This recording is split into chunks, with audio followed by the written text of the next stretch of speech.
¿cómo definirías tú lo que es ser un criminal? Alguien como tú y como yo. Alguien normal, no es un monstruo ajeno al ser humano, no es alguien anómalo. No sé quién me da más miedo, si el malo malísimo o la bondad total. O sea que realmente hay rasgos de la psicopatía que son buenos. Para sobrevivir yo creo que sí. Sandra Palo tiene una de las muertes más agónicas y terribles que se recuerdan en la casuística criminal española. Defender la inocencia a toda costa a veces no es ser un buen abogado. Si te pones a ver el top 10 de las series o contenido en las plataformas, la mayoría son de true crime. Lo violento, el misterio, el miedo, hacen que tus neurotransmisores se vuelvan locos y suelten un montón de cortisol, de adrenalina. Nos impacta, nos despierta, nos activa. Al cerebro le... Ahora mismo se podría hacer un documental de un caso en el que los familiares, por ejemplo, no quisieran que se hiciese. Sí. ¿Qué crees que tiene que tener un caso para que se vuelva mediático? El puro morbo. Es la pregunta a una madre ante el cadáver de su hija. ¿Qué siente usted al saber que mataron a su hija? ¿Qué pregunta tan obscena es esa? ¿Qué va a sentir? Me gusta que me permitas que la gente entienda un poco mejor mis palabras. Y le digo, tío, ¿vale? No hay que cigarro, ni cigarro. Déjate de hostias. Vamos a cerrar en una conformidad. Y va el tío con la hostia. ¿Te pegó? Pero una hostia. Bueno, pues en ese momento, justicia natural, el cubano le pega un puñetazo, le hace ¡guau! Y pensé, digo, mira, te ha dado la que te hubiera dado yo. El guardia civil fueron a intervenir, me dijeron, letrada, quiere denunciar. Y dice, va a denunciar.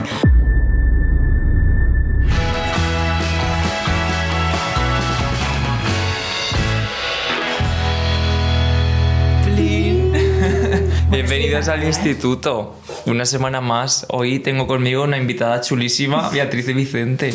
Un placer, la verdad. ¿Qué tal estás? Pues me resulta muy estimulante tu invitación. No te conocía, te he estado bicheando y he dicho, bueno, esto de volver a clase tiene encanto. ¿Sabes que en nuestras redes sociales hacemos como siempre cuestionarios de quién queréis que traigamos? Pues eres de los nombres que más se repiten. Bueno, me gusta mucho eso. Yo soy completamente ajena al mundo de las redes sociales. Ya es verdad que no tienes nada de redes sociales. Nada. ¿Y eso por qué? Yo ya estoy muy vista porque soy muy bestia como mi podcast. Entonces yo creo que cuanto menos me exponga ya demasiado, la liaré seguro. Pero bueno, está bien. Me encanta estar aquí. Me resulta muy estimulante y muy novedoso. Y es lo del pompón, de verdad que yo con el pompón. Literal, estaba pensando, digo, ahora aquí con pompones y vamos a hablar de crímenes. Pompón, esto es otra cosa. Que es un placer, M. Igualmente, así que, y además aquí. que bueno, si la gente quería escucharme, pues vamos allá, intentaré ser lo menos bruta posible. Es difícil. Pues si te parece, vamos a empezar haciendo las preguntas que hacemos a todos los invitados. Venga, la primera es, ¿cómo recuerdas a la Beatriz del instituto? Wow, la Beatriz del instituto, una chica polémica. Siempre, vamos a decir que siempre he dado el cante. Pero en el instituto ya se me veía venir. Me acoplé bien. Antes del instituto era un poquito la niña rara. Pero a mí me encanta la rareza. La convertí en extravagancia. Entonces iré cogiendo el pompón y lo voy soltando, ¿no? Todo el rato con el pompón me va a costar, soy muy nerviosa. Pero el instituto fue una buena época. Vamos a decir que me fui preparando para lo que soy hoy en día, que soy el friki mayor. Pero no lo recuerdo mal. Recuerdo que era alguien que, vamos a decir que un poco diferente. Vale. Y entonces siempre pero a mí la diferencia me ha gustado, la he alimentado. ¿Y ya tenías interés por la criminología por aquel entonces? Muy friki. Mira, Emi, yo el primer libro que me leí en mi vida, tendría 5 o 6 años, muy pequeñita, fue la biografía de Landru, un asesino en serie parisino que mataba viudas para quedarse con la pasta. ¿Con 5 o 6 años? Sí, querido. Muy friki. Entonces yo recuerdo que terminé el libro, ¡ay, una llorera! Y mi santa madre, que en paz descanse, que era divina. Hija, mi vida, Beatriz, bonita, no te preocupes por las víctimas. Yo le dije, no, si yo no lloro por las víctimas, mamá. Yo lloro porque han decapitado, porque lo mataron, decapitado al señor Landru. Y nadie se ha preguntado por qué. Estuve a punto, fíjate, lo que me angustiaba es que mataran a ese señor, oye, y nadie investigara por qué era tan cabrón. Estuve a punto de hacer neuropsiquiatría, neurofisiología. Me fascina y me fascinaba todo lo relacionado con el cerebro, con el lado oscuro. Absolutamente vocacional. Pero en la misma medida que me fascina, también me espanta, cuidado. Siempre digo una frase de Kurt Schneider, un psiquiatra alemán, que dice que tan anormal es el santo como el criminal. No sé quién me da más miedo, si el más normalísimo o la bondad total. Todos somos un poco buenos y un poco malos. Ya, literal. Todos los extremos son aterradores. Así que me viene esto de largo. Ya ves. Bueno, y ya antes de entrar, ¿de quién eras fan o las fotos de quién pegabas en tu carpeta? Yo qué sé, un cantante de repente. Wow, por tocar otro palo, ¿no? Qué gracioso, ay, qué gracioso. Pues es que yo tengo 55 tacos, tío. Bueno, a mí me encantaba Superman, que luego ahora le veo y digo, este hombre, el Superman que se quedó hecho polvo, que se cayó de un caballo. Creo que se llamaba Christopher Reeve. Me encantaba uno que se llamaba Leif Garrett, del año de la polca. Sí, no, yo no era mucho de pegar en la carpeta, sí que colocaba en mis paredes, pero bueno, me gustaban, también me gustaba mucho, me gustaba CDC, un poquito así, y me gustaba Jimi Hendrix, me gustaba el rock, y era más de musiqueo que de actores, pero bueno, en ese sentido no pegaba fotos de asesinos, hasta ahí no llegaba. Pero sí es verdad que coleccionaba recortes de prensa y de una revista muy bestia cuando yo era niña que se llamaba El Caso, que hablaba todo de crímenes, bueno, y tenía portadas que hoy en día estarían prohibidas. El cadáver de un niño destrozado, la ley de protección a la infancia lo impediría. Y también recuerdo a mi santa madre descubrir aquello y decir, Dios de mi vida, ¿pero qué he parido? Y es que a mí me interesaba muchísimo aquello, pero esas fotos las dejamos. Ya ves, porque ese interés no era para nada heredado de tus padres ni nada. Bueno, cuidado, mi padre era médico. Vale. Y era un hombre de ciencias. Y entonces me entrenó en el arte de la curiosidad.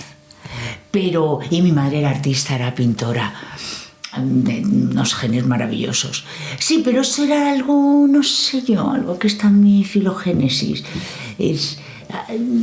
Siempre me ha gustado el estudio, la investigación, aprender, descubrir, y el ser humano me resulta un mapa interesante a descifrar, porque probablemente en la naturaleza humana no hay nadie más. Para reintroducir otra vez el tema, me gustaría preguntarte cómo definirías tú lo que es ser un criminal. Muy interesante pregunta. Mira, depende del enfoque que cojas, puedes definirlo de una manera o de otra. Desde una perspectiva legalista, un delincuente o un criminal es aquel que infringe una norma. Desde una perspectiva sociológica, un criminal es alguien que se desvía de la conducta habitual del resto. Si tienes una visión casi paternalista, es un pecador. Pero desde una perspectiva criminológica, que tiene una visión mucho más compleja y rica de la criminalidad, es un ente, decimos, biopsicosocial. ¿Y eso qué significa? Alguien como tú y como yo, que por razones biológicas, psíquicas o sociológicas termina cometiendo un delito. Cuando quieres entender TM, tú o cualquier persona, has de preguntarte, ¿por qué soy así? ¿Por qué hago esto? ¿Por qué hago aquello? Busca siempre en esas tres grandes patas. Parte de la conducta que tienes tiene una respuesta biologicista. Desde tus hormonas, por ejemplo, la presencia de testosterona explica que los varones tengáis una mayor incidencia en la criminalidad sexual, o que los delitos violentos lo cometáis en una proporción mucho mayor que nosotras, o que incluso de cada 10 presos en una cárcel, 9 sean hombres. Esa respuesta, vamos a decir, hormonal o química, explica que ante el conflicto vosotros sois más violentos que las mujeres. Eso no significa que nosotros no tengamos nuestra forma de criminalidad, pero ahí tienes una respuesta biologicista. A veces, por ejemplo, un trastorno mental que esté maltratado y que descompensado provoca un crimen, también es una respuesta biológica, porque puede haberse heredado. Ahí hablaríamos de genética. A veces un tumor en el prefrontal te cambia de pronto el comportamiento y pasas de ser una persona muy moralista y muy ética a convertirte en un monstruo implacable. Todo eso son respuestas biologicistas. Y lo psicológico. ¿Cómo te has socializado? ¿Qué has aprendido? ¿Cómo te han educado? ¿Cuáles son las ideas que has desarrollado? Todo eso también explica la conducta y, por supuesto, el entorno social. Si te crías y educas en un entorno criminógeno, por ejemplo, en una familia de narcotraficantes, pues en vez de estar grabando esto, estaríamos cortando bolsitas de coca para vender, porque probablemente es lo que te han enseñado para crecer. O incluso estudiarías economía, pero básicamente para blanquear capitales. Entonces, creo que con esto volvemos a tu pregunta: ¿qué es un criminal? Pues es alguien como tú y como yo.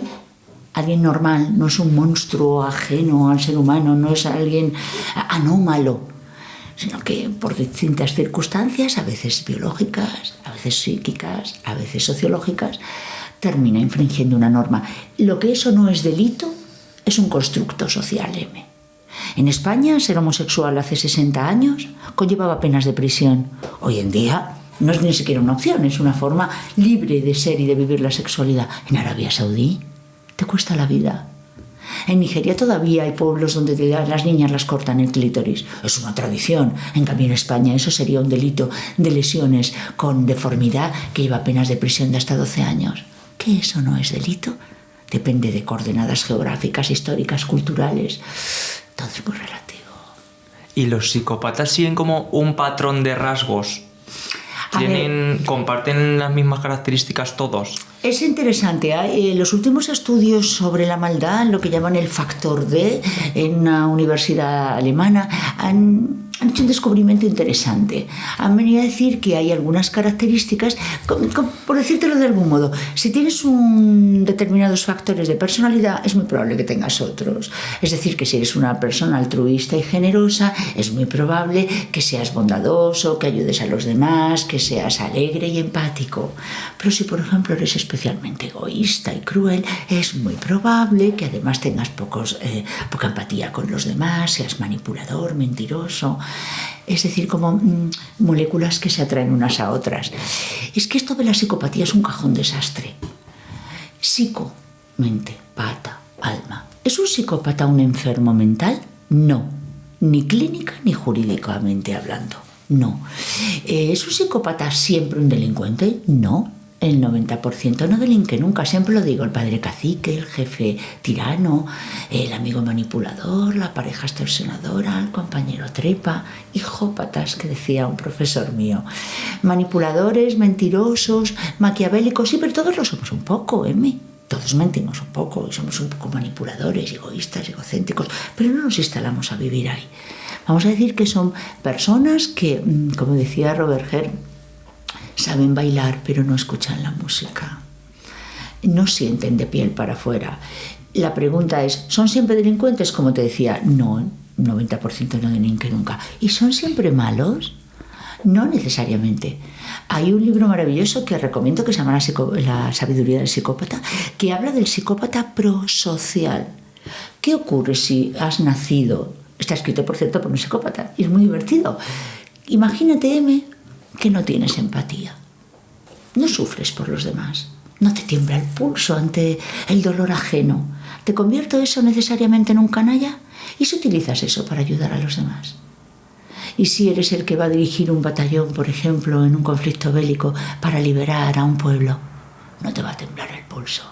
Probablemente eres perfecto para eso. Y si él tiene a alguien que desactivar una bomba, el que tiene mucha empatía le va a temblar el pulso, pero tú eres un tío frío y acerado. No necesariamente son malos. Así que o sea que realmente hay rasgos de la psicopatía que son buenos. Para sobrevivir yo creo que sí. De hecho, los PAS, las personas altamente sensibles, que es un término que se ha descubierto más o menos ahora, pero todos hemos conocido siempre personas que como el junco sufren a la mínima de cambio, lo pasan fatal, ¿eh? Es que no puedes salir a la calle. Es que si eres sensible a todo lo que pasa en el mundo, a cada segundo, en cada instante, en esta conversación que tú y yo estamos teniendo, está muriendo un niño de hambre cada 3 segundos. Y está viendo a otro en otra parte del mundo y haciendo pornografía infantil con otro. Alguien está siendo torturado. Cientos de personas mueren en Palestina. No seríamos capaces de sobrevivir. Entonces, de hecho, vivimos en una sociedad que tiende a psicopatizarnos, hacernos cada vez más frío. Yo, por ejemplo, con mis alumnos alucino en las clases. Yo estoy especializada en criminalidad violenta y sexual. Mis clases son muy bestias, muy brutas. Por supuesto, siempre desde una perspectiva profesional. Pero a veces analizamos, ¿qué te digo yo? Un vídeo de narcos.com, te estoy hablando de algo real, en el que van a descuartizar a 2 sujetos en un ajuste de y cuentas. Ponéis el vídeo ahí en la clase. Ponemos el vídeo y lo analizamos. Y ¡bom! Motosierra, los 2 ahí esperando. Sí, no te metas con el Chapo Guzmán porque esto es lo que pasa. Y entonces empiezan a descuartizarles. Bueno, pues a mí me sorprende algo que a mí me cuesta ver entero. A mí me sorprende como mis alumnos... no, pero ponlo entero, pero no lo cortes. Y me doy cuenta que en Internet de algún modo nos está enfriando. Se viralizan vídeos bestiales, accidentes, barbaridades, mutilaciones, muertes, caídas que te ríes, que joder, que se ha roto el cuello. Estoy pensando ahora mismo, ¿os acordáis de este streamer, un youtuber que hace un par de años la gente le pagaba para hacer barbaridades a su novia y terminó matándola congelada en un balcón? ¿Un youtuber ruso? Pues la chica murió en directo, tío. Mientras la gente que estaba viendo a este streamer ruso, va así, ojaja, qué risa, y escuchabas a la chica en Rusia, 40 bajo cero, embarazada, en el balcón, golpeando para poder entrar, y todos se reían. Venga, va, déjala pasar, cuando la introduces ya un cadáver. Así que bueno, vivimos en un mundo que tiende a psicopatizarnos. Y volviendo al tema de tus clases de universidad, ¿tú te has encontrado con algunos alumnos que han dicho, oye, quizá esto no es para mí? Sí. De hecho, estoy acordándome de uno, que si nos escucha se acordará, que seguro que llegará a ser un gran policía, pero me decía Beatriz, yo no... De hecho, yo siempre lo digo, hay una parte de las clases que es teórica, dogmática, y otra parte que hacemos lo que llamamos criminología clínica, que es el análisis de casos. A veces visualizamos contenido que es altamente violento y para descifrar lo que estamos viendo, y yo siempre aviso, no es necesario verlo, y si alguien quiere puede salir de clase. Y recuerdo a este chico que probablemente ya habrá sacado sus oposiciones a policía, decía, Beatriz, yo prefiero irme. No es lo habitual es que me digan, no cortes, para, no pares, o sea, sigue. Pero ahí siempre ha habido alguno, incluso también hay personas que empiezan a estudiar la carrera, el grado, y deciden que no es para ellos, pero un 1%. Es una carrera muy vocacional, la criminología. Y luego yo, porque soy muy friki, me dedico al estudio del comportamiento más abominable del ser humano. Pero la criminología tiene muchísimas aplicaciones, no solo en el ámbito del derecho penal, el ámbito penitenciario, o la psiquiatría, la psicología, sino el ámbito policial. También la criminología se aplica, por ejemplo, en lo que llamamos prospectiva. La prospectiva es el conjunto de técnicas tendentes a averiguar, a encontrar las soluciones de problemas que todavía no han llegado. Interesante. O la criminología ambiental. Se va a hacer una nueva residencia, un nuevo barrio, y un criminólogo te dice cómo hacer las estructuras urbanas para que no favorezcan el delito. La criminología tiene aplicaciones muy diversas. También la perfilación, la selección de personal. ¿Ya ves? Sí, es fascinante, la verdad. Piensa que es una ciencia multidisciplinar. La criminología bebe de muchas disciplinas. Del derecho, de la biología, de la psicología, de la medicina, de la antropología, de la sociología, entonces, incluso de las matemáticas. ¿Y por qué? ¿Crees que es una carrera o una ciencia que está ahora tan de moda o que ha salido de repente como una marea de gente que quiere estudiar? La verdad que sí, porque cuando yo estudiaba criminología éramos 4 frikis que de hecho te decían, ¿crimi qué? ¿Eso qué es? Todavía hoy en día en España no hay muchas salidas profesionales si no lo aunas a algo más. Por ejemplo, si te haces criminólogo y sacas unas oposiciones a instituciones penitenciarias, o a policía, o criminólogo y psicólogo, o criminólogo y abogado, o criminólogo y periodista, criminólogo y... En el mundo anglosajón no, hay directamente puestos específicos de criminólogos. Yo creo que es tan fascinante porque nos permite en realidad mirar dentro de nosotros. Como decía Nietzsche, el que mira al fondo del abismo, cuidado que a veces te devuelve la mirada. no deja de ser psicología, psiquiatría, sociología, antropología. Es el estudio del hombre, de nosotros en conjunto, de nosotros en grupo, de nuestro comportamiento, de nuestra conducta. Hay muchas personas que estudian criminología porque se quieren colocar del lado de la víctima. Por cierto, la mayoría de alumnos son alumnas. Curioso, muchas chicas. La victimología también es una gran rama. O sea, que parece que es que la criminología siempre estás intentando comprender al malo, entre comillas, o al criminal. No, también la victimología. ¿Qué factores favorecen que seamos víctimas? ¿Cómo se puede ayudar a las víctimas? ¿Qué tipos de víctima hay? Todo eso también es una rama muy interesante. Pero vamos, efectivamente ahí hará un aluvión también las series de televisión. Claro, eso te iba a decir. ¿Crees que tiene algo que ver esto? Porque de repente están...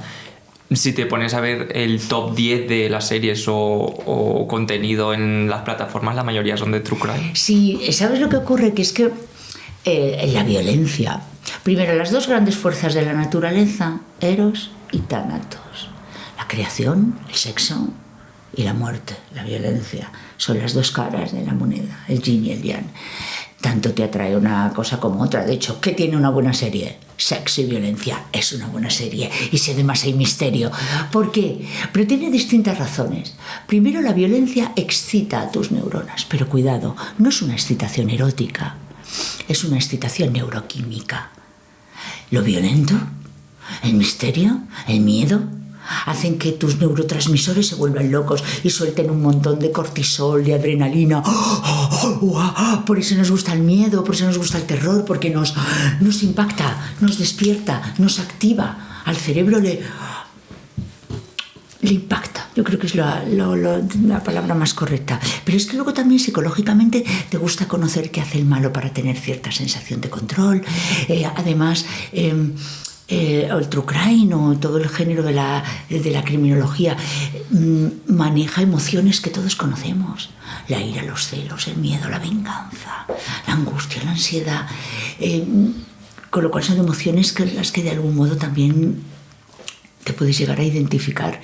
Y luego sociológicamente es importante que exista un monstruo. Él es el malo, él hace lo que los demás no debemos. ¿Veis, niños? Cuidado con el hombre del saco. Esto está bien y esto está mal. De hecho, en cada época social, histórica, los monstruos han revelado los miedos sociales. Cuando en las épocas de hambruna nacía el mito del vampiro, el que se saciaba con la sangre de los más vulnerables. Oye, cuando descubrimos la luna, ¿de qué se llenaron los libros y las películas? De marcianos, de la invasión de los ultracuerpos. Hoy en día, ¿cuál crees que es el terror? Te lo pregunto yo a ti. ¿Cuál crees el terror imperante? Si vas al cine, ¿cuál es el miedo que ahora manejamos? ¿Cuál es el peor enemigo del hombre? ¿El hombre? El hombre en sí, desde la década de los 70, 80, las películas de asesinos en serie, de malos, y el cambio climático. Ahora es algo que nos... que se congela, que se desenta, que si más, que si nos hemos quedado sin gasolina. Ese diría que es el mayor miedo ahora mismo. Yo creo que, por un lado, las guerras, que siempre lo han sido, los virus, las pandemias, total, que acabe con nosotros un microorganismo, y el cambio climático. Y se refleja en los miedos sociales. Así que, como verás, esto del true crime es que tiene más mandanga de lo que parece. Sí. Y hablando de documentales y de series de True Crime, sale ahora a la palestra como la problemática de que hay gente que se ha pronunciado sobre esto, no sé cuál es tu opinión, de que puede que lleguen a vulnerar la privacidad de las víctimas o la honra de las víctimas. A ver, es muy interesante lo que planteas, Eme. No es fácil la solución a eso. Porque confluyen distintos derechos fundamentales. 1, el derecho a la información. 2, el derecho a la creación artística, a la investigación, al estudio científico. 3, el derecho al honor, a la intimidad, a la propia imagen. Chocan. Claro, cuando hablamos de menores, esos derechos a la intimidad y a la propia imagen son, si cabe, tributarios de una mayor protección. Por otro lado, tenemos que pensar, claro, de hecho, el artículo 20 de la Constitución española dice que tienes derecho a la creación artística y a la investigación, a la libertad ideológica, de pensamiento, a la investigación científica, pero su punto 4 dice, cuidado, estos derechos tienen como límite no vulnerar el honor, la intimidad o la propia imagen. No hay ninguna ley en España que impida hacer un true crime de un crimen que se haya producido, entre otras cosas porque las sentencias, el derecho penal tiene un principio que es el de la publicidad. No es un derecho inquisitorial a puerta cerrada y oculto. Las sentencias son públicas. Se anonimizan, cambian los nombres para proteger esa intimidad, pero son públicas. Quiero decir con esto, por ejemplo, el caso del pequeño Gabriel, un terrible caso. Fue por todos conocido. El derecho a la información hace que la gente tenga la capacidad, la posibilidad y el derecho a conocerlo. Además, generó muchísimo rechazo y, para colmo, es un hito en la historia jurídica de nuestro país porque fue la primera vez que una mujer, Ana Julia Quezada, era condenada a la pena permanente revisable. Todo esto hace que sea de interés, incluso científico. Ahora bien, cómo desarrollar esa historia es donde yo creo que deben sopesarse bien esos derechos. ¿Tiene una plataforma derecho a contar la historia de Ana Julia Quezada? Por supuesto. Hacerse un podcast, hacer un libro, a hacer investigación científica. O sea, ya te pregunto desde la más profunda desinformación. Ahora mismo se podría hacer un documental de un caso en el que los familiares, por ejemplo, no quisieran que se hiciese. Sí. Sí, porque es como las biografías no autorizadas. Yo creo que la madre del pequeño pescadito, Patricia, que además es una mujer, desde aquí me quito el sombrero, resiliente, siempre con un mensaje de amor, nunca se ha ido acompañada de ira ni de deseos de venganza, pese a haber sufrido probablemente lo peor que le puede pasar a un ser humano, que es que le arranquen violentamente a su cachorrito. Eso creo que no hay quien lo pueda superar, pese a toda esa empatía. Ella no puede evitar que se escriba un libro, se haga una película o se haga un documental sobre el caso. Fue un caso de muchísima resonancia, como te decía, el primero en el que una mujer en España fue condenada a la pena permanente revisable, pero lo que se puede evitar es que se haga mal. Que se utilicen fotos de su hijo sin su consentimiento, que se publicite con la carita del crío, que se expongan imágenes que atentan contra su memoria. Por ejemplo, el crimen de Alcácer, un crimen muy famoso en el que 3 niñas fueron torturadas, un tema terrible que siempre sigue en busca el señor Anglés, uno de los presuntos autores. Se publicó un libro abominable, repugnante, impúdico, en cuyo interior, a todo color, a mí me regaló el padre de una de las niñas ese libro. A todo color hay un montón de fotografías de las autopsias. Eso no aportaba nada. Eso era vergonzoso y dolía profundamente a las familias de aquellas niñas. El Tribunal Supremo prohibió la venta de aquel libro, porque aquello era impúdico. Entonces vuelvo a tu pregunta. Lo que sí se puede es, oiga, pues que no se pueden ustedes lucrar, como ahora se está denunciando, que Ana Julia Quezada, a escondidas o con malas artes o vulnerando las normas de un centro penitenciario, ha estado dando algún tipo de entrevista para que se haga ese documental. O sea, lo que sí creo que pueden los familiares es preservar que se haga de la forma más justa y honrada posible, y desde luego respetuosa de los derechos fundamentales de las víctimas. Pero evitar que se haga, yo creo que con la legislación en la mano, como decimos los abogados, salvo error u omisión, creo que no es posible. ¿Y tú qué crees que tiene que tener un caso para que se vuelva mediático? Porque unos sí y otros no. Interesante. Pues mira, a veces es el puro azar. Lo llamamos la serpiente del verano. Daniel Sancho sería un ejemplo. Diana Kerr sería otro. ¿Qué es la serpiente del verano? Mes de agosto, las noticias bajan, todo el mundo de vacaciones. ¿Qué podemos vender? Y antes de seguir, distingamos lo que es la crónica negra de la crónica amarilla.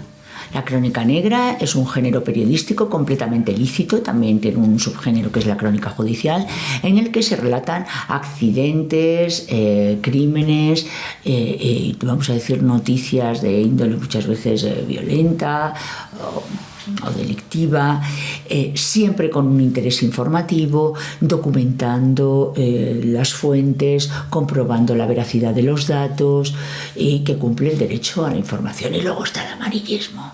El amarillismo en el que la verdad no te estropee la noticia, las fuentes te son indiferentes, le pones voz a cualquiera, no contrastas los datos, buscas el puro morbo. Es la pregunta a una madre ante el cadáver de su hija: ¿qué siente usted al saber que mataron a su hija? ¿Qué pregunta tan obscena es esa? ¿Qué va a sentir? Dicho esto, volvemos a tu pregunta. Tengo pensamiento acelerado, pero no fuga de ideas. Voy a toda leche, pero no se me va la olla.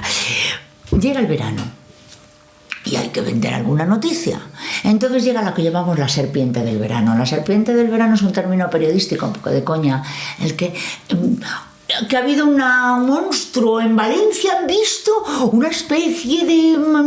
Es la noticia que te permite vender algo cuando no hay noticias o cuando no hay crónica.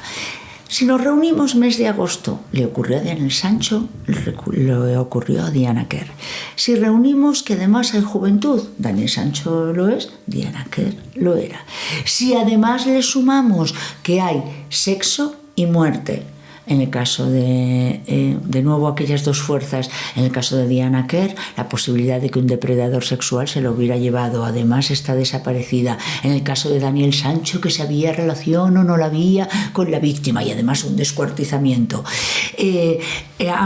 Ambientes festivos de verano, Diana Kerr en la Pobra do Caramiñal, que eran fiestas, este señor en la isla de Copangán en la fiesta de la luna. Fijaos todos los paralelismos.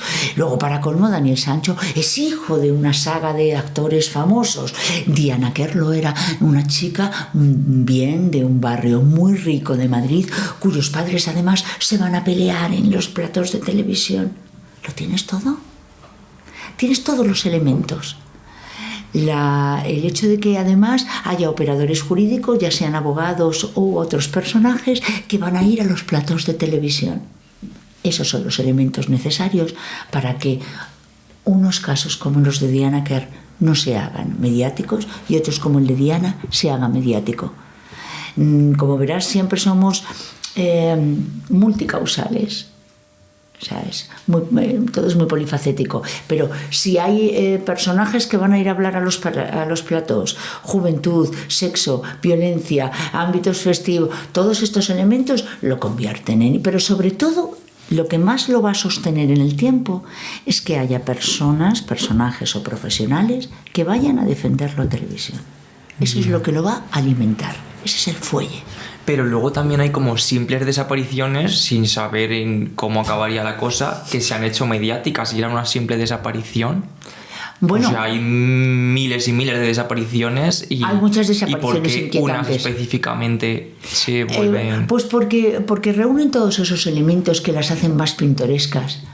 El hecho de que sea una época del año en que hay pocas noticias, porque a lo mejor el caso de Diana Kerr ocurre con unas elecciones generales y no pasa y se que estanca de esa manera, pero ocurrió en agosto, que no había otras noticias, y eso hizo que ocupara los titulares de los principales programas, en muchos de los cuales yo participo. Yo del caso de Diana Kerr hablé en más de una ocasión, pero ahora le sumas que vienen familiares y se pelean en plató, lo vas alimentando. Ahora le sumas las teorías conspiranoicas, se ha ido, se la han llevado, la extorsión, trata de blancas, no la tiene. Todos estos elementos van haciendo que se alimente.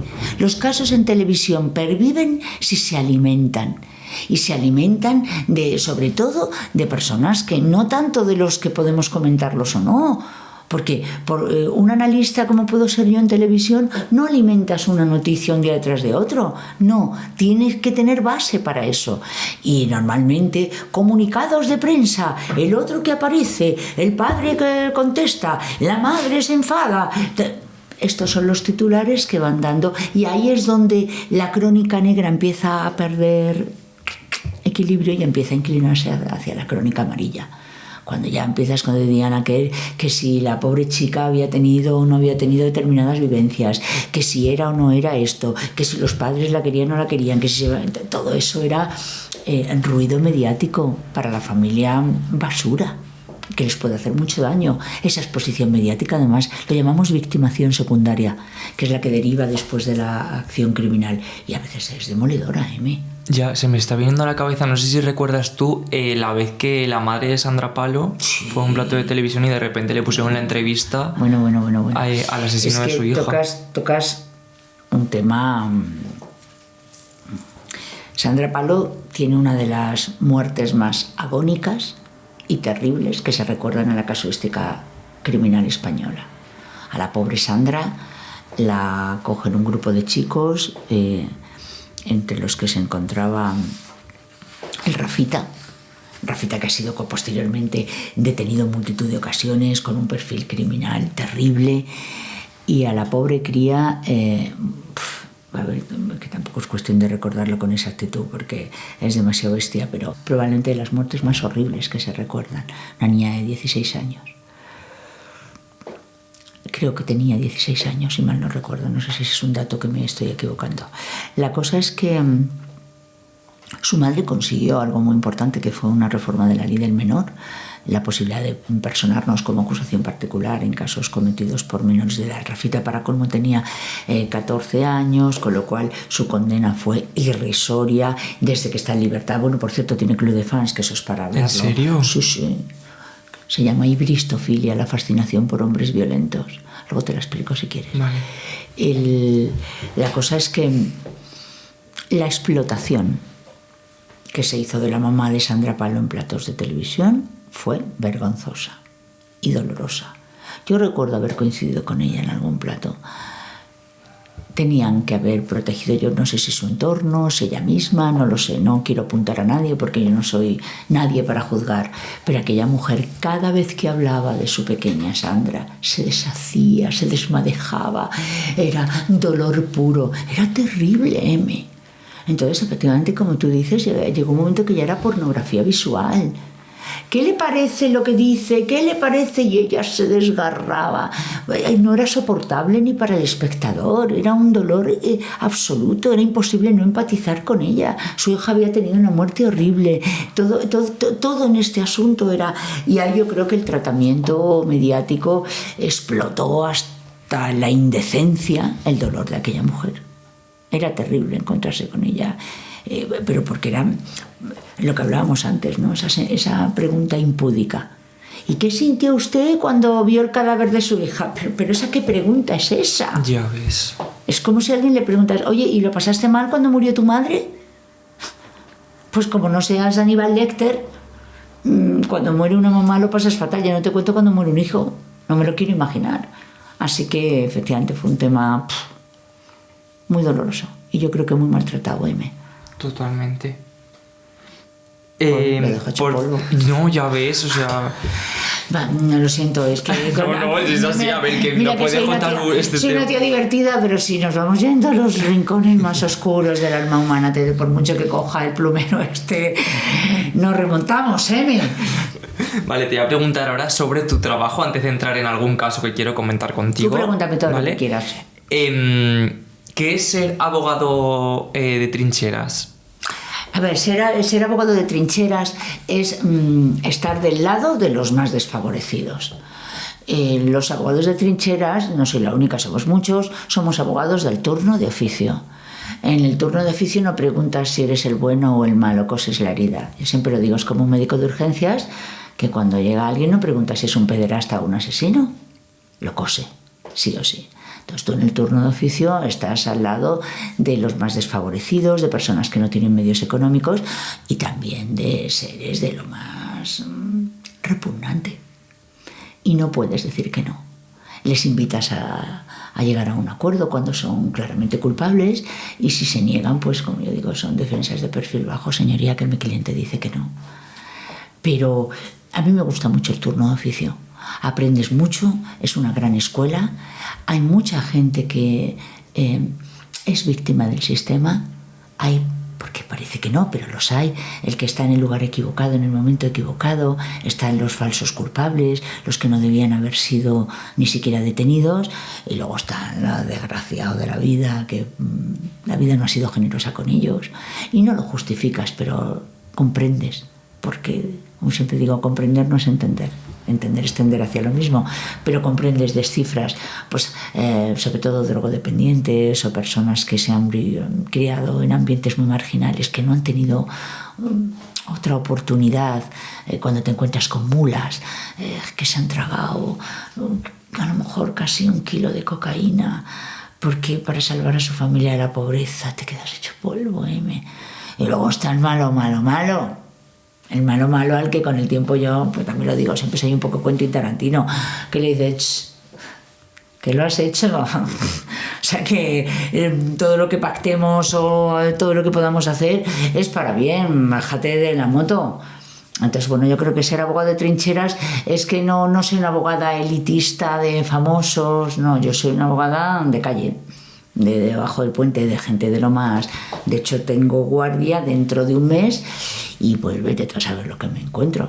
Son divertidas, te van llamando, te llaman del colegio, comisaría Leganito, y allí te encuentras de todo. Por ejemplo, una de las últimas guardias, cuando hubo un cambio legislativo muy importante, antaño, cuando teníamos un detenido, no nos dejaban hablar con el detenido, era algo que hubo una directiva europea que dijo que eso vulneraba derechos y era lógico, tú te sentabas, ¿vale?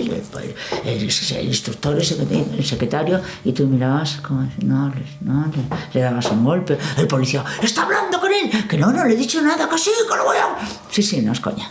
No podías ver el atestado, enterarte de nada, era una cosa bastante kafkiana.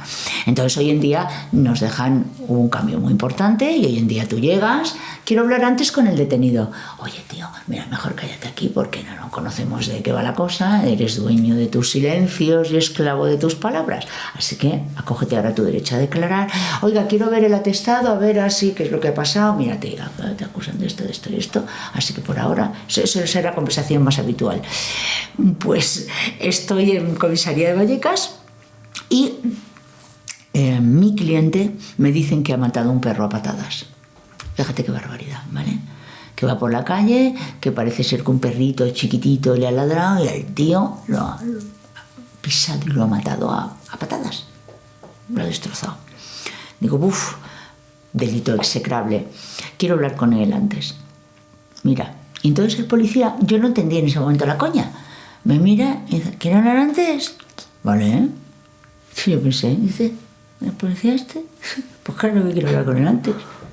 Mira, aparece un armario empotrado. Es que no puedo ni reproducirlo. Con los dientes hacía así. Con los dientes, ¿vale? Una mole. Con un ojo medio tuerto. Bueno, lo que llamamos un monstruo lombrosiano.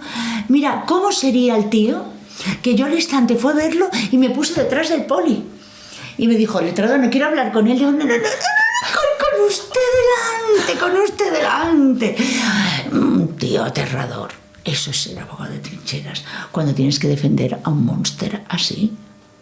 Y tú le dices, pero en realidad lo que te pide el cuerpo es decir que no. Entonces ahí llega el médico de urgencias. Tienes que defenderle. Intentas llegar a un acuerdo. Por cierto, fue condenado por maltrato animal. Pero bueno, las penas por maltrato animal son poca cosa. Y luego está en tu despacho que tú eliges si quieres llevar o no a alguien. Eso ya es otra cosa. Así que creo que con esto te... ¿Y no hay ningún caso en el que hayas dicho, uy, esto, mira, yo no...? Sí. Hay... recuerdo uno que era un nigeriano que también no entraba por la puerta, que llega a mi despacho y le acusan de violación a una compañera de piso. La chica tiene varias costillas rotas, le falta una pieza dental, la pega una paliza. Entonces él me dice que no, que fue sexo consentido de... Y dije, pero esto no es sexo consentido. No hay ninguna mujer, por masoquista que sea, que tiene laceraciones, le falta una pieza dental, tiene costillas rotas. Que sí que es sexo consentido. Y le dije que no lo llevaba, me niego, no voy a hacer el ridículo. O cuando alguien te viene y te dice que quiere blanquear capitales, ¿qué me ha pasado? Pero usted no lo entiende, verá. Usted se va, blanquea capitales y cuando le cojan me llama. Esto funciona así. Yo no blanqueo capitales con usted blanquea solo. Y ya cuando le detienen, me llama. O a veces... cuando estoy acordándome también un tío muy malo, que no me voy a atrever a contártelo por si... Yo voy a decir que era muy malo, muy malo. Vale. Y era tan malo que tenía más de un muerto en la espalda. Y me dio tan mal rollo Albanés que le convencí de que yo no era una buena abogada. Porque es que no quería llevarle M. Y entonces le dije, mira, yo no estaba preparada, que yo no llevaba delitos violentos, que no lo iba a hacer bien, que... El tío era terrorífico. Había vendido a varios de su propia organización criminal, tenía varios muertos a la espalda, muchos de ellos cifra oscura, que ni siquiera han sido denunciados. Tío terrorífico. Y le convencí de que no, espero que no vea tú. YouTube. ¿Alguna vez tú has tenido miedo de ti mismo? O sea... ¿De mí misma? No, de ti misma. Que si has tenido... Más una vez. De mí misma, sí. Que si has tenido miedo de... como... de una persona que te pudiese hacer algo a ti. A ver, sí. Sí. Desde una... A ver, quiero decirlo con mucha finura. Voy a ahorrarme la procedencia para así no dar muchos datos. Voy a decir simplemente que era un chico latino que sufría... se cepillaba a la mujer de un poli. Y este poli fue a por él. Era algo absolutamente injusto. Era una prevaricación y era un acoso. Y temí que este poli, contra el que yo fui judicialmente contra él, yo qué sé, me metiera 1 kilo de coca en el coche, intentara vengarse de algún modo. También un tema que joder, la única vez que lloré en mi vida en una sala, a una pobre chica que era esclava sexual, que tenía cicatrices en la espalda como dedos, la habían torturado con un soplete, le habían hecho vudú para traerla a España, habían vendido su virginidad. Y la pobre chica, una nigeriana muy chiquitita, era preciosa, a la que adoro, ahora está muy bien, y alejada del mundo de la esclavitud sexual. La cosa es que por un avatares no es muy complicado explicártelo, la hicieron pasar por madame. Y de pronto la juzgan, fíjate, el mundo al revés, y la piden 9 años de prisión. Bueno, pues cuando entró la madame auténtica en la sala, una tía enorme, gorda, grande, y me miró, por un momento pensé, Dios mío, esta tía practica el canibalismo. Por un momento sentí terror y al instante pensé, no, aquí el yuyu soy yo. No. Y cambió. Pero aquella tía me dio mucho miedo. El albanés me dio mucho miedo y el policorrupto también. Me dieron mucho miedo. Diría que son las 3 historias que más te han marcado de en plan, wow, lo que podría haber pasado a aquí. ver, de miedito, esas en concreto bastantes. Luego hay un tipo de... Recuerdo unos narcos mexicanos que también me dieron mucho miedo. Porque los ajustes de cuentas de esta gente... son los de las motosierras y todo esto. No me gusta trabajar con ellos. Por lo que sea. Son clientes... He de decir que no es... He llevado temas, sobre todo el blanqueo de capitales y tal, pero el narco no es un cliente que me guste. Paga mucho y es muy peligroso. A mí me gusta mucho el derecho penal puro y duro, bruto. Me gusta mucho como profesional, entiéndaseme bien, por favor, pero me gustan los asesinatos... Esto parece, para mí me gustan los asesinatos, para que una chalada. Me gustan los juicios por asesinatos, homicidios, todo lo que son delitos sexuales, el derecho penal más visceral, robar, matar, violar, ese es un tipo de derecho penal en el que estoy especializada. Pero todo lo que es el narcotráfico no es de mi agrado. Ya. Que los llevo, cuidado, y si me tocan de guardia ni te cuento. Hay un pensamiento en el que me incluyo tener en ocasiones, que es el de, madre mía, es que esta persona no sé cómo puede defender a un asesino, por ejemplo, ¿sabes? Sí, eso es lógico. Esa es una pregunta recurrente a un abogado. ¿Cómo puedes defender a un culpable? Se contesta muy fácilmente. Primero, somos la única profesión reconocida en la Constitución. Artículo 24. Todo el mundo tiene derecho a una asistencia jurídica. Segundo, lo que hace justa una sentencia es que tú tengas capacidad de defenderte. Imagínate que eres el peor de los pederastas. Cazas y torturas y matas niños. Probablemente uno de los perfiles más repugnantes que se puede tener en el ámbito de la criminalidad. ¿Qué sería lo justo? ¿Que te quememos en la plaza del pueblo sin preguntarte absolutamente nada, o que te demos la oportunidad de defenderte. Defiéndete. ¿No eres culpable? Demuéstralo. Aporta todas las pruebas que quieres. Tienes derecho a hablar, a ser oído, a 3 instancias judiciales, a recursos, a presentar todas las pruebas que quieras. Si pese a todo ello no nos convences, entonces es justo condenarte. Así que la defensa de un culpable es lo que permite que su sentencia final sea justa. No sería justa sin nosotros. Una vez un buen amigo juez me dijo que un policía le comentó: joder, los abogados son los frenos de la justicia. Y le dijo el juez: me encantó, ¿qué sería de un coche sin frenos? Nosotros somos necesarios. Y luego también he de decirte que la mejor defensa muchas veces pasa. Yo es que tengo compañeros, con todos los respetos, que hacen lo que llamamos la defensa cookie. ¿Qué es la defensa cookie? Cookie, galletita. En Estados Unidos hubo un abogado que decidió, en un caso de asesinato, alegar que su cliente se había vuelto loco, había tenido una enajenación mental transitoria porque le había sentado mal una galletita. Aquello era tan ridículo que se pasó a llamar la defensa cookie. Bueno, pues hay defensa. Es lo de: anda, te hice así, se me ha caído M y se ha dado aquí, se ha muerto. Y entonces yo, en vez de llamar a la policía o llamar a un servicio de urgencia o salir corriendo, no, te voy a descuartizar en 27 trozos y te voy a... Es que es lo único que se me ha ocurrido. A veces es ridículo. Entonces hay defensas que no se sostienen. Ante el cúmulo de evidencias y de indicios, no se sostienen. Defender la inocencia a toda costa a veces no es ser un buen abogado. Ser un buen abogado es optimizar la situación de tu cliente. Mira, si eres inocente, a muerte. Pero si eres culpable, un buen acuerdo. Yo estoy pensando en un caso que he llevado por homicidio, un tío, un drogodependiente que ha matado a su casera, la cosió a puñaladas.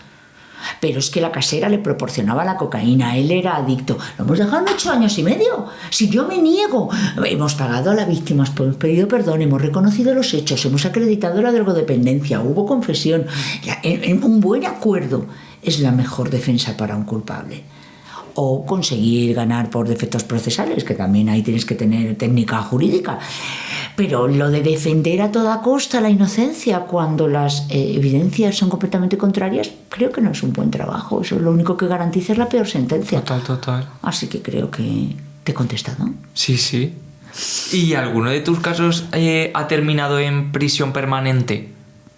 Pues mira, por ahora no tengo a nadie condenado a prisión permanente revisable, pero me he enfrentado a una petición de permanente revisable hace muy poco, hace no menos de un año, a una madre en Elche. Ella me va a permitir que lo cuente porque fue uno de los juicios más duros de mi vida. Ella tiene una pareja que conoce en internet. Él es un monstruo implacable que torturaba a sus hijos, a hijos que tenía con parejas anteriores, pero en plan de malo de cuento. Que a una de las niñas, cuando declaró, heló la sangre al tribunal, porque decía que su padre de pequeña la metía en la bañera, le daba baños de agua hirviendo y cuando le salían ampollas con piedra pómez, les daba hasta que les reventaba. Una cosa de película. La cosa es que el tío mata al bebé. Un día en que ella está trabajando, lo mata a golpes. Brutal, tiene 7 meses. Y a ella la acusan de matar a su hijo, de ser cómplice, conocedora, coautora. Y era injusto, me dejé la piel y conseguí que lo ganáramos. Pero fue uno de los juicios más duros de mi vida y ella se enfrentaba a la permanente revisable. Así que por ahora, los malos los tengo algún malo en la cárcel, pero ninguno tiene permanente revisable. Malos es un término, entre comillas, un término policial cuando hablamos de culpables. Tengo algunos clientes en la cárcel, pero bueno, con suerte para ellos, creo que todos saldrán más o menos relativamente pronto. ¿Tú sigues tienen ya permisos? ¿Tú sigues teniendo contacto con clientes que has tenido? Sí, ya estoy pensando en 2 en concreto que tuvieron acceso al mundo de la criminalidad por su drogodependencia. Y para mí es muy, muy gratificante que todas las navidades reciba: hola, soy fulanito de tal, que nos acordamos de ti. Se han hecho padres de familia, se han casado, se han reinsertado, y me gusta mucho. Luego hay clientes que te recomiendan, o a algunos a los que les cojo, tengo en concreto también uno, no voy a decir de dónde, pero que se ha dedicado mucho tiempo al blanqueo de capitales, que me cae muy bien, es un tío muy simpático, supo retirarse a tiempo, que también eso es interesante en el mundo de la criminalidad, y al que le tengo afecto. Lo normal es que yo no tenga ningún tipo de relación con los clientes. No son mis amigos, ni pretendo caerles bien, ni que ellos me caigan bien a mí. Yo soy penalista. Entonces, muchos incluso me resultan estomagantes. Con los años, como particular, en mi despacho ya hay gente que dice: mira, que no te llevo, bueno, no me gusta, no me cae bien, o no me... Pero claro, vivo de esto, entonces no puedo elegir con tanta facilidad. Y con el turno de oficio hay cada elemento. Bueno, hay uno, me estoy acordando, uno que me pegó una hostia. Además tuvo su gracia porque tengo 2 detenidos, imaginaos, calabozo, Plaza Castilla, y los 2 están detenidos, están esposados. Son un cubano que estaba por estafa y que estaba por un robo con violencia.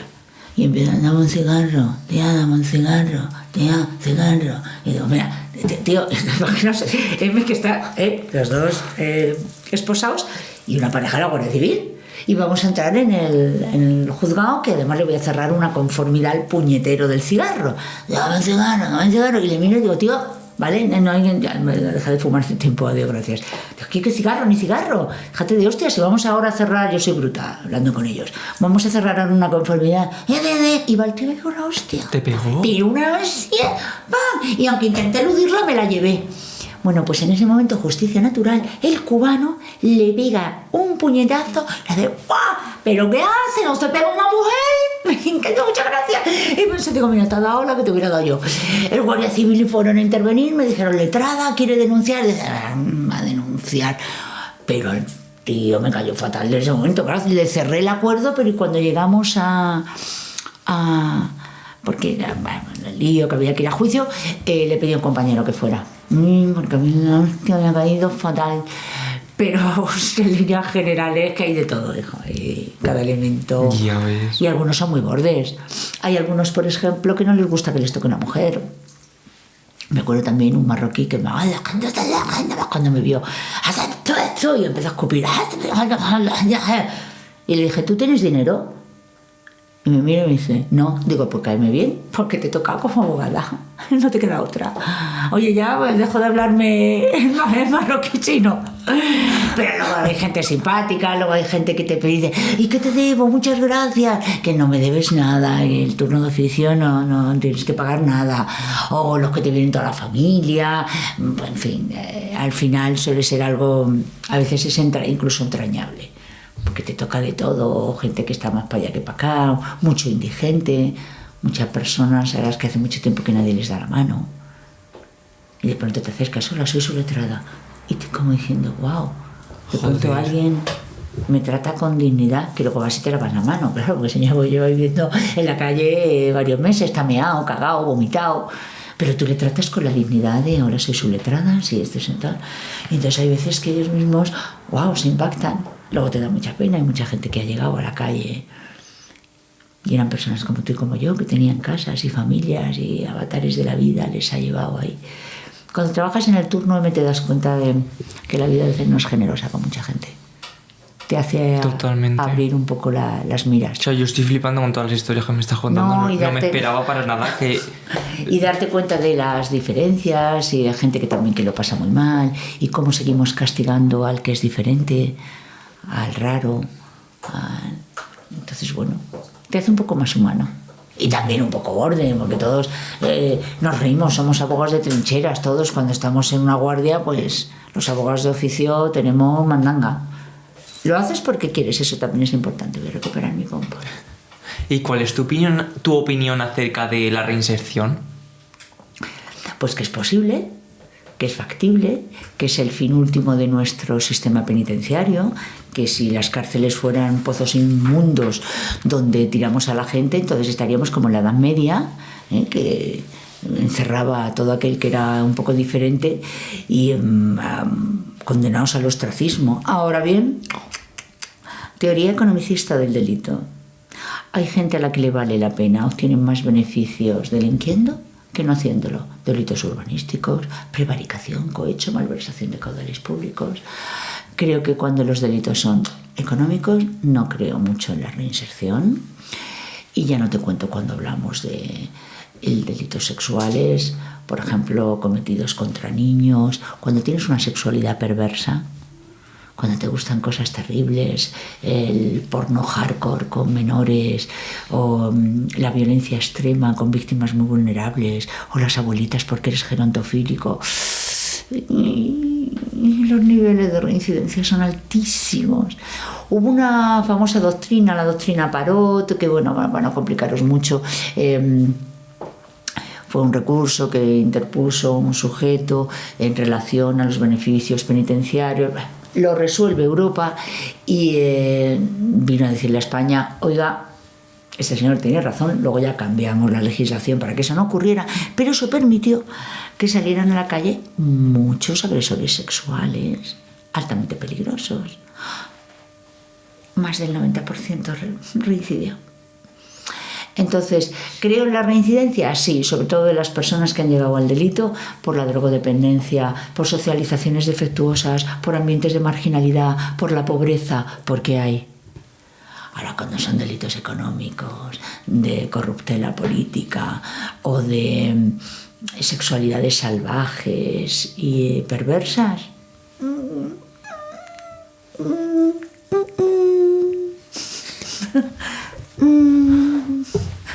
no tanto. Con musiquita y todo. Este popo me tiene loca. Te voy a introducir una serie de casos que me gustaría saber tu perspectiva. El primero es el caso Vaninkoff. Wow. ¿Por qué crees que se dio por hecho que Dolores había sido la asesina? Pues mira, salvando por favor que lo que te voy a decir es en los términos literarios que te lo digo, por fe, por lesbiana. Era una fea, desagradable y lesbiana. Serían los tres términos que hicieron que aquella pobre mujer pasara lo que pasó. Era una España de hace casi 25 años, un tribunal del jurado muy incipiente, ahora tenemos ya una experiencia mucho más luenga, y aquella mujer era seca en el trato, físicamente no era una belleza exultante y para colmo parecía que tenía una relación sexual con la madre. Fue condenada moralmente por un tribunal que hizo oídos y ojos sordos y sobre todo una policía que no llamó a la puerta de la persona que tenía que haber llamado. Alexander Tony King, el conocido como estrangulador de Halloween, siendo menor de edad, había dejado inconsciente y luego maltratado sexualmente hasta 10 mujeres. Cuando cumplió una pequeña condena como menor de edad porque fue detectado, se cambió el nombre y se vino a España, se instaló en la Costa de Mijas, pero como no teníamos ninguna cultura criminológica, aunque Scotland Yard nos avisó, cuidado, se ha instalado en la Costa de Málaga un depredador sexual de altísimo octanaje, cuidado, hoy empezaron a desaparecer niñas y nadie llamó a su puerta. Y condenaron a la novia de la madre de una de las víctimas. Yo creo que fue una de las vergüenzas de nuestro sistema judicial y de nuestro sistema policial. Porque tuvo que morir también Sonia Caravantes para que alguien se diera cuenta de que había un depredador actuando en Málaga. También desapareció Teresa en Granada en circunstancias muy similares. Yo creo que hubo varias niñas desaparecidas en aquella época que son obra del señor Tony King. Y tristemente condenamos a Rocío Vaninkoff porque hicimos un juicio moral. Por su sexualidad y por su físico. O sea, condenaron a Dolores Vázquez. Sí, perdón, Rocío Vaninkoff fue la víctima, disculpa, la pobre niña que murió apuñalada. Condenaron a Dolores Vázquez en un juicio moral por su condición sexual y su apariencia física. Totalmente. Pero sobre todo yo también me fijaba en que yo creo que fue lo de no mostrarse vulnerable, sino mostrar esa tez de ser fría. ¿Sabes lo que pasa? Que ahora ya con el tiempo hemos aprendido, porque entre otras cosas lo dice la ley, que las sentencias deben fundamentarse. Tú puedes saber, se está produciendo el juicio de Manuela Chavero, una mujer que desapareció y un vecino parece ser que es el autor. Se dicen cosas como: ha venido una testigo que dijo miraba mal, ha venido otra que dijo yo sabía que era él. Bueno, eso es de la Edad Media. Nosotros no podemos condenar porque miraba mal, porque yo sabía, porque eso es, con todo el respeto que yo tenía un tío portero, psicología de portera. No, tenemos que fundamentar. Ha sido él por este indicio, por esta prueba de ADN, por esto, por esto, por esto. En aquella época todavía no se fundó, de hecho, aquella sentencia no se fundamentó, no tenía base. Tiene algo metido en el armario. Lo he sabido desde que llegué. Esta apariencia inocua encierra un canalla, no sabemos qué hay ahí dentro. Así que efectivamente fue una época en la que todavía estábamos muy verdes, y entonces eso provocó pues una injusticia que además luego se salva con una indemnización ridícula, porque en España te indemnizan con no más de 60 euros al día por haber estado ingresado en prisión sin tener que haber estado. Sí, o sea, y esa mujer ha tenido que perder su identidad, se ha, ha mudado hecho, no sé dónde. Y de hecho aquello le destrozó la vida.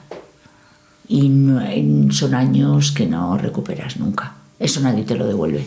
¿Y tú qué opinas, por ejemplo, de lo de el caso Bar España? Yo creo que eso es una especie de leyenda urbana, ¿no? ¿De qué se supone que va? ¿De señores importantísimos que compran películas snuff? Algo así. Yo tampoco estoy súper puesto en el caso. Esa es una teoría que se lanzó en el caso Alcácer. Es verdad que es un snuff. Un snuff es la tortura y muerte en directo delante de una cámara con fines comerciales. Hay quien durante mucho tiempo ha dicho que eso era un mito. Bueno, tristemente... Peter Gerald Scully, por ejemplo, generó en Filipinas un vídeo que se llama Destruyendo a Daisy, en el que se tortura a una bebé de 18 meses hasta la muerte, y hizo muchos como esos, y eso está plenamente documentado y ha sido condenado por ello a cadena perpetua en Filipinas. Entonces la existencia tristemente de Snap, yo creo que eso no se puede poner en duda. Ahora ya aquí también en Europa, en Bélgica, hubo todo también el señor Dutroux y una posible red de pederastía y películas snuff, que haya todo un circuito de personas de alto standing que consumen y pagan esto, eso ya lo pongo un poco más en duda. No sé si fue sacado de contexto, vi un clip tuyo que fue muy comentado, de hecho, que hablabas de la víctima perfecta, y creo que hablabas del caso de Diana Kerr. Sí, vamos a ver, me gusta que me permitas, quizá, no voy a decir una explicación, ni siquiera aclaración, sino permitir que la gente entienda un poco mejor mis palabras. Aprovechando tu pregunta, te diré que, uno, hubo quien dijo: oh Dios mío, esta mujer que no es feminista, qué bobo la que se ha liado. A ver, por Dios santo, yo lo que dije es que no era una feminista radical. Por supuesto que yo abogo por la igualdad de derechos de las mujeres y hombres, hasta ahí podíamos llegar, qué ridículo. Pero bueno, hubo quien se lo tomó fatal.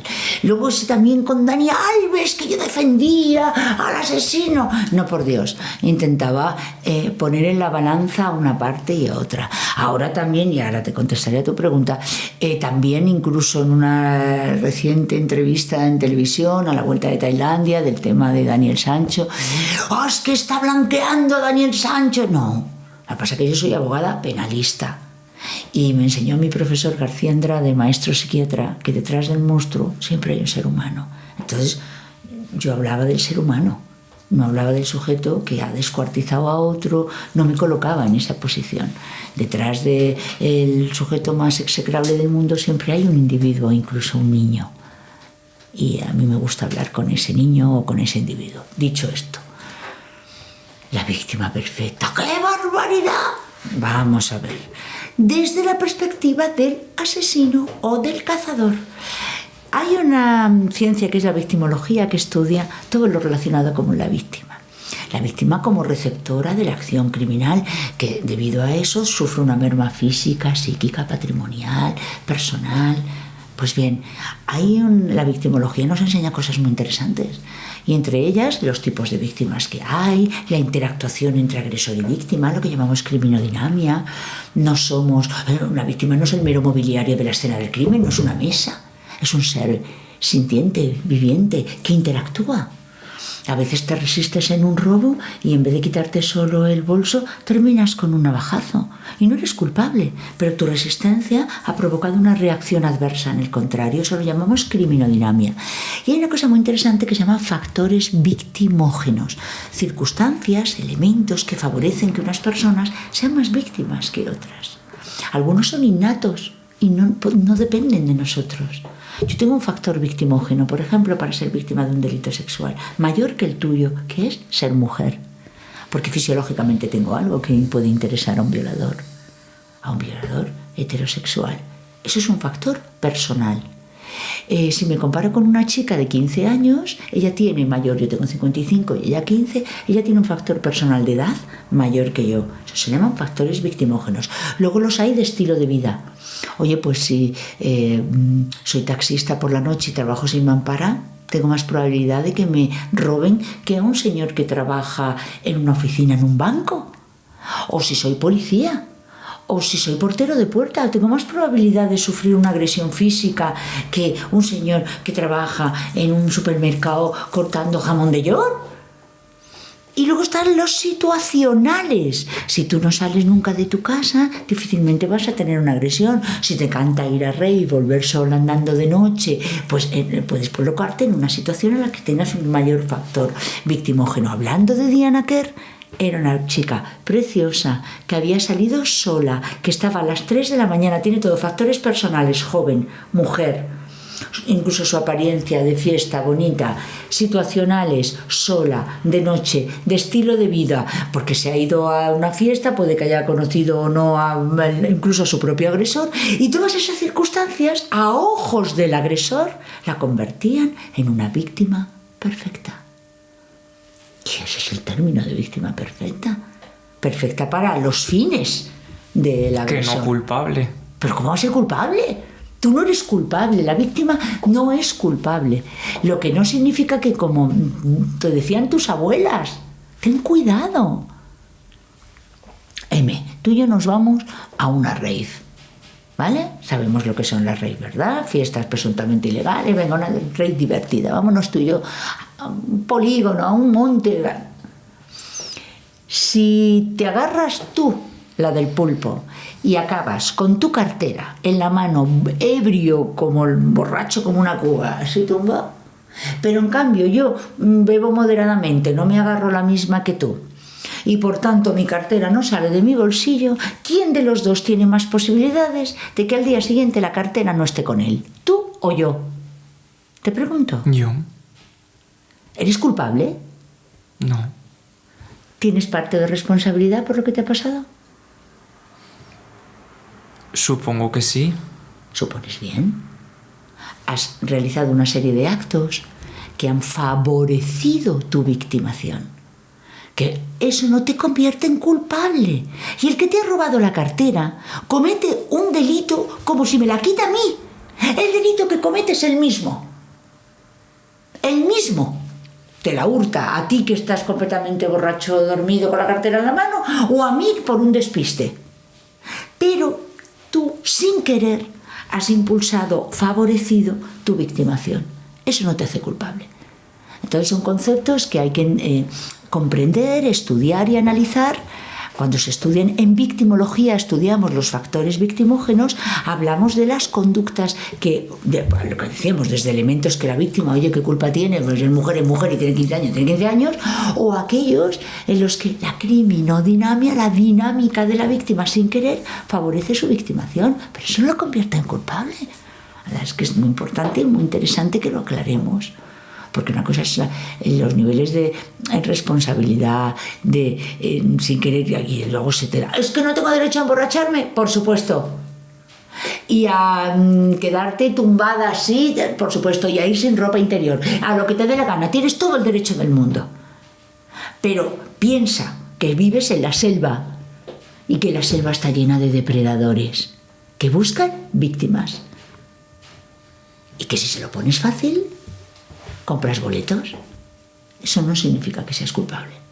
Entonces, en la selva yo creo que las mujeres, cuanto más jóvenes más, somos víctimas especialmente idóneas para un grupo muy grande de sujetos.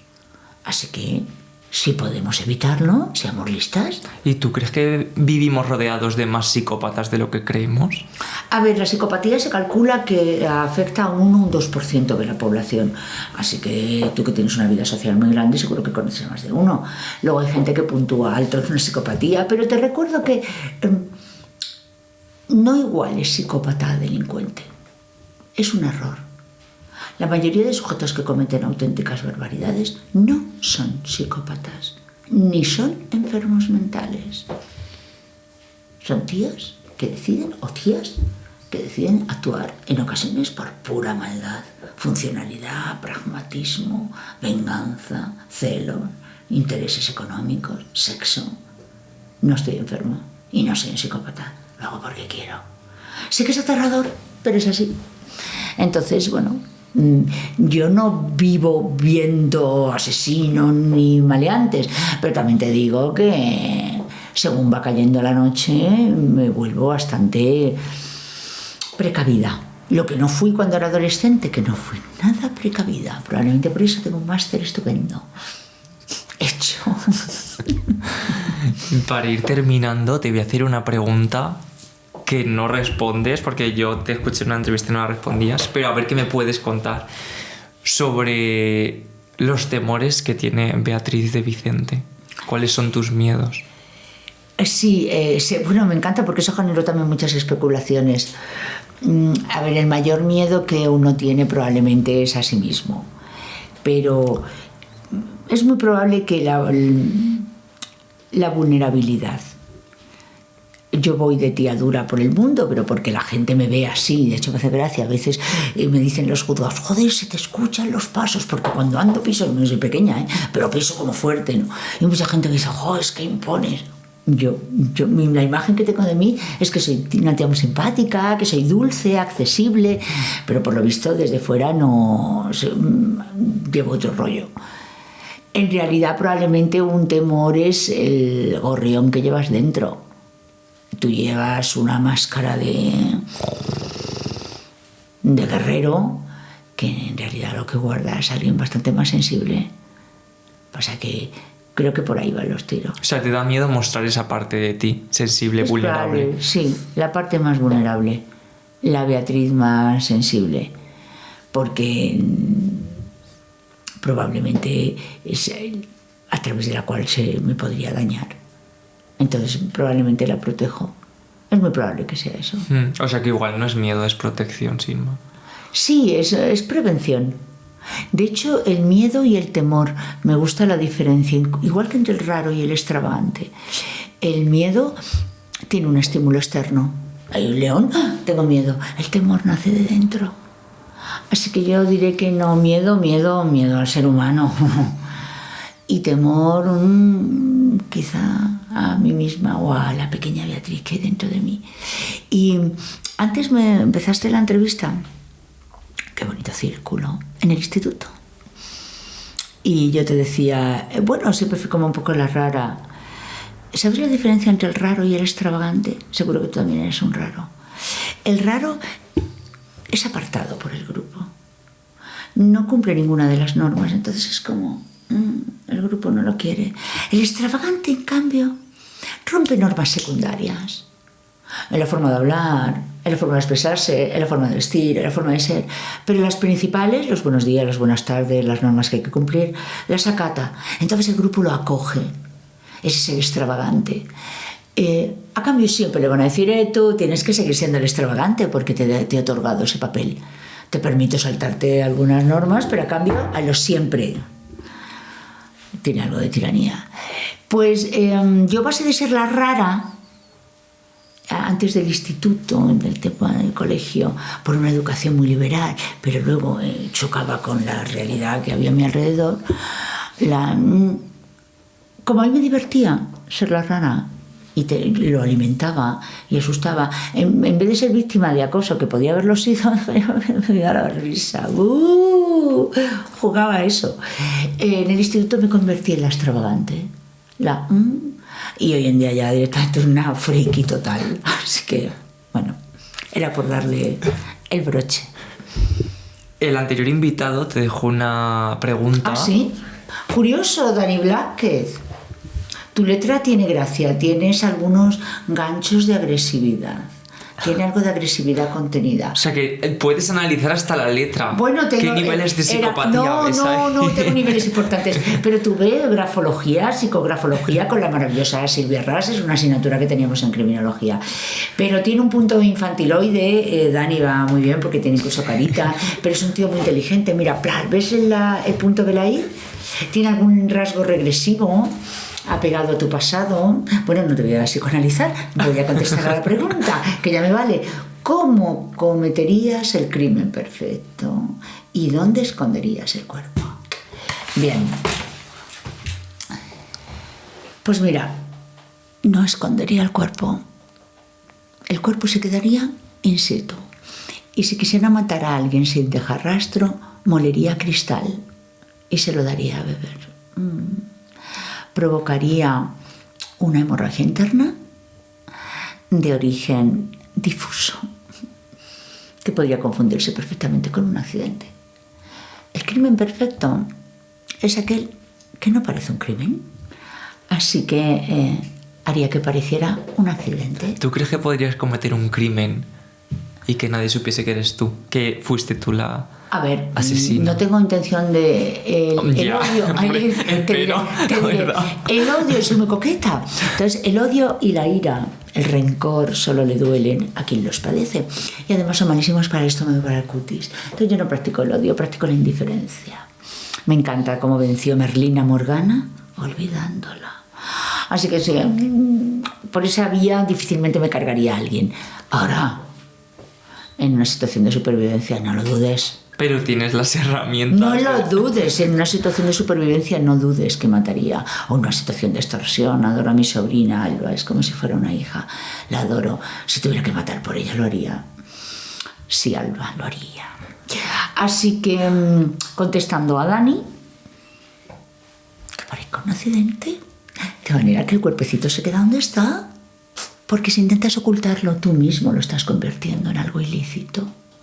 Y creo que una hemorragia interna es muy interesante. Con cristal. El cristal molido no lo van a encontrar. Y si lo encuentran, ¡ah!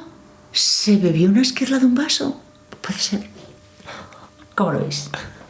Me has convencido totalmente. Oye, a ver si me voy a dar alguna idea ahora, algún maligno. Ya ves. Me ha encantado esto de la pregunta, qué divertido. Pues si te parece, para terminar, todos los invitados dan un speech, un consejo, un mensaje que le darían a su yo del instituto. Hostia. Esa es tu cámara por si quieres dirigirte directamente a la Beatriz del instituto. Wow. Beatriz. Y todavía las Beatrices y Beatroces y Beatreces del mundo. Hay una sola persona a la que no puedes engañar. A ti mismo. Sé sincero, mírate el ombligo, crece, acepta tus errores, constrúyete sobre ellos. Intenta ser cada vez la mejor versión de ti mismo y, por supuesto, persigue tus sueños. Qué guay. Me ha encantado el programa de hoy. Ha sido muy chulo. Te lo juro. Ha sido muy bonito. Me atrevería a decir que el mejor que los que hemos grabado hasta ahora. Me ha parecido súper interesante. Qué bonito. Te lo digo de corazón, ¿eh? No, me ha gustado mucho. Eres un tío muy especial. Me ha gustado muchísimo. Tienes muchísimo feeling.